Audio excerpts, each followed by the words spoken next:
Hey chillers, welcome back to my channel. First of all, happy 4th of July. So, it's Wednesday, which means it is Spooky Day. I'm back in my normal background while sitting in the bed this week. And because it's the 4th of July, I decided to film something that involves the 4th of July. So, I found a story on blogspot. I never really use that site, but might as well. I don't know if the camera picked it, or the audio picked it up. There's just a firework outside. You'll probably hear them going off in this video. Alright.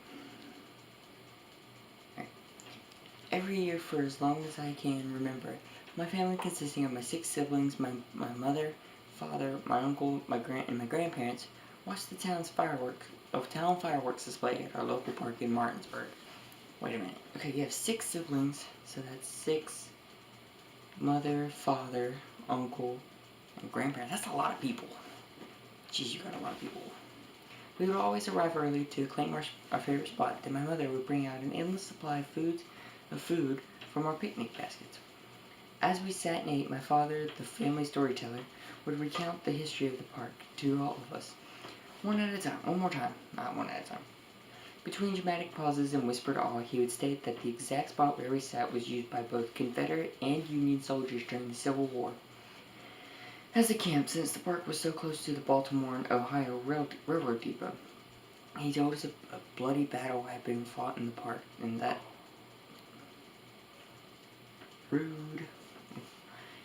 since Martinsburg was the second largest town in the Shenandoah Valley, it was a more strategic location. During the war, the town had changed hands between the Confederate and Union troops 37 times.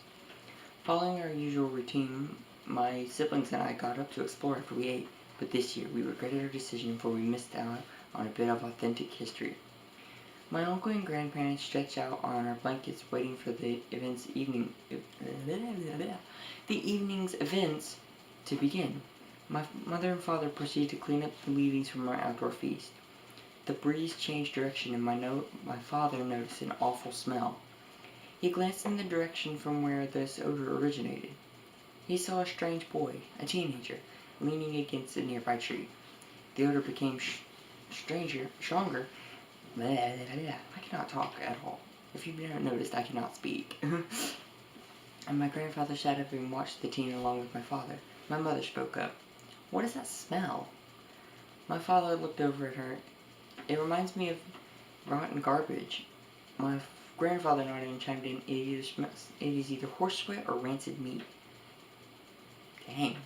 Disgusted, my father shouted at the teen, "Get out of here. You are stinking up the place." "That's mean." The boy showed no sign that he'd heard my father.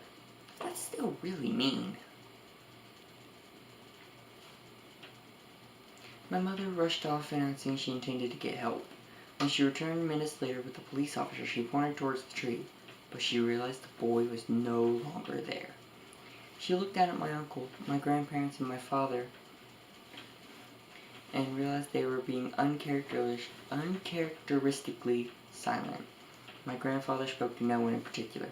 He just disappeared in front of our eyes. He then looked over at the officer. I know you won't believe us, but I'm pretty sure what we saw was a ghost." That night, 2 other groups complained about the foul-smelling boy. Several officers looked for him, but he was never found. The next day, my father ran into the same officer in town. He sheepishly told my father, "Everyone described that boy the same way. He was 5 foot tall, wore tattered brown pants, a dirty red check shirt, suspenders, no shoes, had 50 feet, I think they meant to say filthy, and a floppy weird cap with a small brim." And then they have a picture, example of a kepi cap. I'll put a photo here. The officer hesitated and then asked my father, "Do you think he could have been a Confederate soldier?" My father, who was a history buff, replied, "Well, Confederate soldiers were often ragged, soap was in short supply, and they did wear small caps with small brims, called cappies again. This right here. I remember that fourth, not because of the fireworks, but because my siblings and I missed out on seeing the ghost. And that ends the story. Wow, that would be so cool to go to a Civil War park and see someone from the Civil War, like a Confederate or Union soldier, and then watch the fireworks and then be like, that was a specter. Alright, well, that's the story I found for you guys today. If you enjoyed this video, please give me a thumbs up so I know. Please click on my button to subscribe to my channel. Please click here to see something new.